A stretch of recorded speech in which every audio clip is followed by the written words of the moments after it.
Hi, everyone. Welcome back to another episode of Joyful Journeys as we're highlighting our individuals from all 25 years of our history. Today, I am excited to be joined with Julia Goussetis. Welcome, Julia. Hi. I'm so excited to have you here and hear all about your Girls on the Run journey across multiple councils, across multiple volunteering positions, and just everything that you've been involved with. So go ahead and get us started. Tell us a little bit about your GOTR history. Sure. Thank you for having me, first of all. I first heard about Girls on the Run back in 2017, when I was a senior in college. And it was right around the time that I was beginning my own personal running journey. And I remember just being so drawn to the program after talking to her and doing my own research. And I just knew I really wanted to be a part of it someday.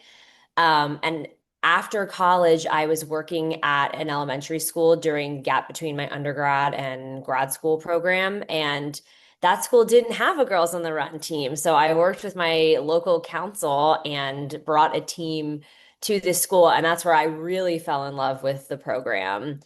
I've coached three times in a couple different councils just on the East Coast, and I've been a SoleMate two times. So SoleMate training for a race and then raising money. That all goes towards programming for girls who might not be able to afford to pay the registration fee. And now to my, current involvement, which is more on the volunteer end, but working on collaborative events with businesses in the community to also bring extra funding into the program. So that's kind of been my Girls in the Run journey. It's honestly been a part of my life since 2017, and I've always tried to do something that continues my involvement in it.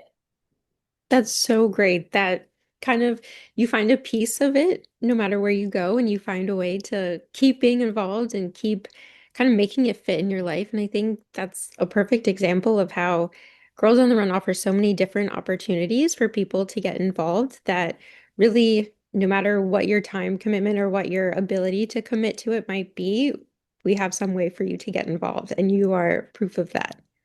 Absolutely. And I think just no matter what stage of your life you're in, there's always ways to give your time and your energy and your resources to Girls on the Run, which is one of the great things about it. Yeah. Well, since you have been involved for so long, it must fulfill or recharge a part of you. Do you want to talk a little bit about that? Like what does it give you? Why do you keep coming back to it?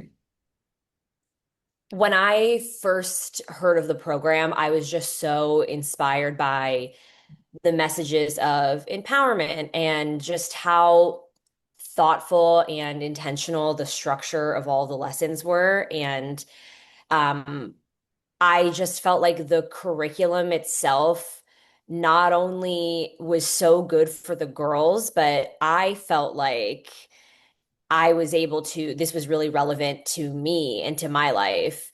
And it was something that I think I wish I had when I was younger. All of the lessons were just so holistic, but very applicable, not just for the girls, but for the coaches too. And I found myself just throughout the years and just with my participation in this program, using the same tools and reflections in my own life. And I think it's honestly made me a better person, a better friend, a better employee, a better athlete, and just a better woman overall. That is such a common response that we hear from coaches, which is I'm sure. amazing because it's great that not only are they leading the kids through this and making sure that they're picking up all these skills, but how great that you're also getting something out of it at the same time. Like you're here volunteering your time, but you're also getting it back yourself and you're learning every practice and being able to grow with them, which I think is huge. And I think it's all just lessons that we need to constantly revisit, whether you're a young girl or a woman, is just continually hearing what it means to be a good friend, the importance of, mental and physical health, serving the larger community, with the outreach program that is done in during the season. That's just all lessons that I think we all need to continually be reminded of. I couldn't agree more. And I think when you get these lessons again, even if you got them as a young child, you yourself, you change as you grow up. You might Yeah. look at them differently. You might react to them differently. And you might be able to see them in a new light that you might not have been able to see them in when you were younger. So I think that is huge. And it's a huge plus of being a coach is that you get all these things again and you get to relearn them and retry them. And like you said, you get to grow yourself, which is awesome. It's so great. Well, tell us a little bit more about your soulmate involvement. Tell us what races you did, what it was like being a soulmate. Kind of, I mean, you did it more than once, so what inspired you to do it twice? Oh man, I loved being a soulmate. And honestly, some of my favorite memories weren't even race day and crossing the finish line. It was really just the training. Um, I first was a soulmate for my first half marathon ever. And that was the Pittsburgh Half Marathon in 2019, 2018, 2019, I think. And I just remember feeling so supported by the entire Girls on the Run community, not just my team, because I was currently coaching at that time, but the council locally that I was a part of just supporting me, the parents of the girls on my team, and my own circle of family and friends. I had so many people that donated to me, and I ended up surpassing my fundraising goal, which was amazing. That was just such a powerful experience to show me that, if you believe in something and you want to advocate for it, a lot of people will rally around you and support you in that endeavor. And I really think that that's what Girls on the Run is it's a lot of support. It's within your community. And I oftentimes would think about when I was training the practices that we had had, and that the girls were watching me and they knew that I was training for races, and that it really showed that I wasn't just talking the talk, but I was walking the walk as well. And I think that having that model for the girls also is just huge in setting yourself up for a certain standard, um, which is great. I think a lot of young girls do need role models. And I think that it was a great way for me to hold myself accountable. Yes, I couldn't agree more with that. When you're out there, you're training for something just like they are. I think Yes. it puts it in perspective for them. They might think, "Oh, I'm just here doing this club because my parents told me to, like blah blah blah, it doesn't matter." But really, when they see their coaches are out there doing the same thing, training for something, setting goals, achieving those goals, it really tells them like, "Hey, this is real life. Like you're going to be doing this for the rest of your life. This is huge." So that is so great that you could be that positive role model for them. Yeah. And I think, it's so much more than just the physical aspect of it. What I really got out of training too is just that mental training. And that was kind of where all those lessons that I learned from practice were coming in. And so it wasn't just the running. And that's what I always tell people about Girls on the Run too. It's not just about the running. That's a component of it, but it's really finding the joy in that movement and learning lessons along the way. Yeah. Yeah, I couldn't agree more. My first half marathon that I ran, I was actually inspired by my first Girls on the Run team that I was coaching to run it. And it was my first time coaching. I was partnered up with my co-coach who I had just met when we started coaching together. We didn't know each other prior, but she quickly became one of my closest friends.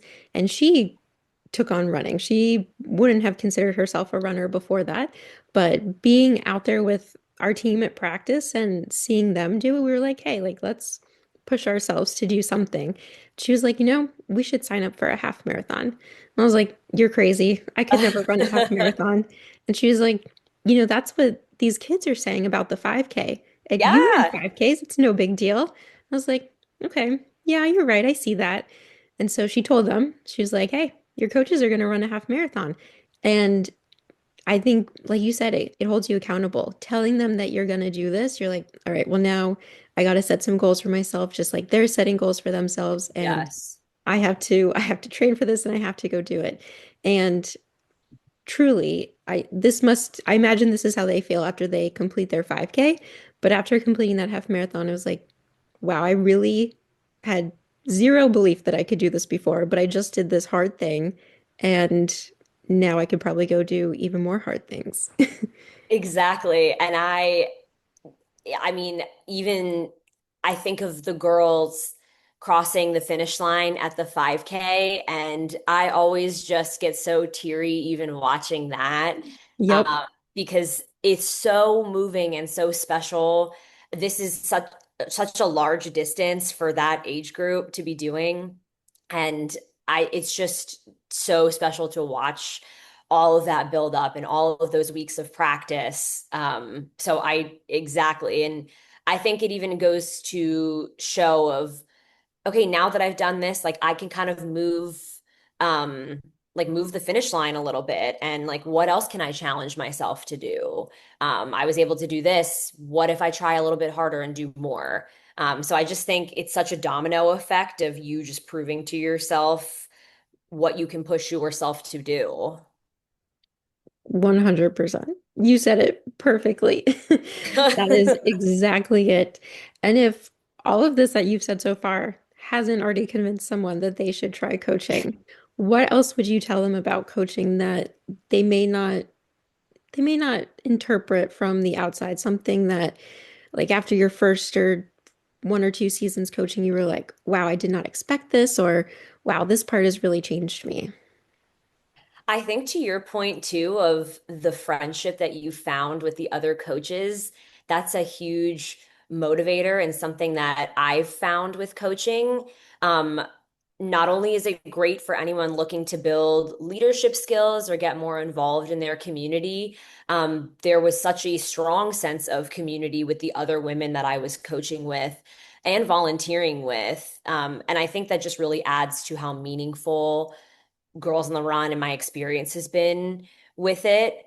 And you are surrounded by other like-minded people who believe in the efficacy of this program as much as you do, and who are also, committed to being role models for the girls that they're coaching.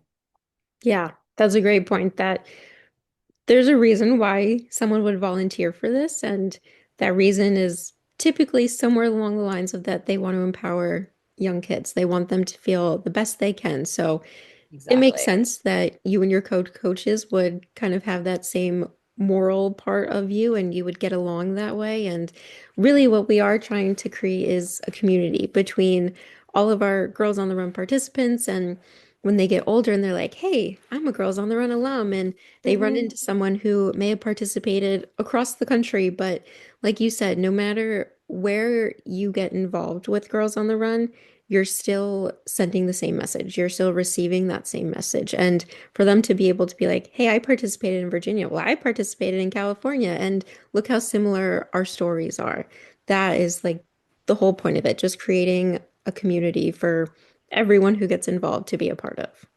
Exactly. And I always tell people too who are on the fence about coaching, you don't have to be a runner to coach. You don't really have to be that active. And I think it's just worth emphasizing that you're training along with the girls too. So that is a huge part of it, that you're all doing it together. And so I think that really just widens the net of, if you're interested and that's what's holding you back, don't let that be something that holds you back. And that really could be a thing that spurs a love of movement, the joy of training, and something like a down the line for you that might be a big motivator. Yeah, definitely. I think you need to be our new spokeswoman for coaching. That was so perfectly put. That was awesome.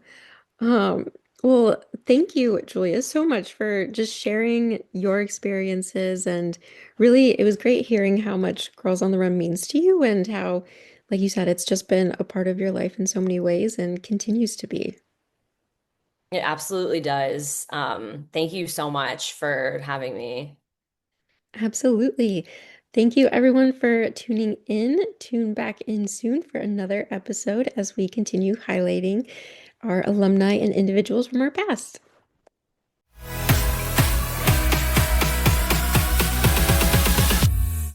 This episode of Joyful Journeys is brought to you by Girls on the Run of Northern Virginia.